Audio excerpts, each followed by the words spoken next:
জীবনের কোনো পরিস্থিতিতে যদি এই দৃশ্যটা আপনার সামনে আসে যে আপনি যাদের থেকে সাপোর্ট পাওয়ার আশা রাখার পরেও সাপোর্ট পাচ্ছেন না, আপনরাই দূরে সরে যাচ্ছে, মনে রাখবেন আপনার আল্লাহ আপনার উপর দয়া করা শুরু করেছেন। সুবহানাল্লাহ।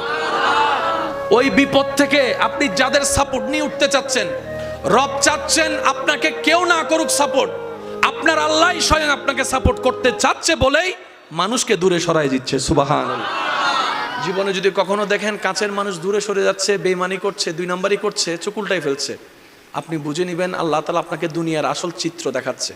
আপনি যেন বুঝতে পারেন আপনার আপন বলতে আল্লাহ ছাড়া, আপনার আপন বলতে আপনার নবী ছাড়া আসলে আর কেউ নাই, আসলে কেউ নাই, আসলে কেউ নাই।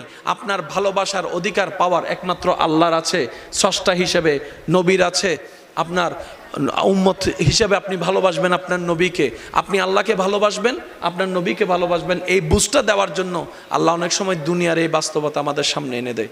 অনেক ভাই বোন, ভাই ভাই এমনও আছে মানুষের কথার ফাঁদে পড়ে, ভুল বোঝাবুঝির কারণে কিংবা মেজাজ গরম থাকার কারণে দুই চারটা কথার শিকার হওয়ার কারণে হয়তো কোনো একটা সময় দূরত্ব হয়েছে, কিন্তু এখন একজন আরেকজনের সাথে মিলতে চায়, বসতে চায়।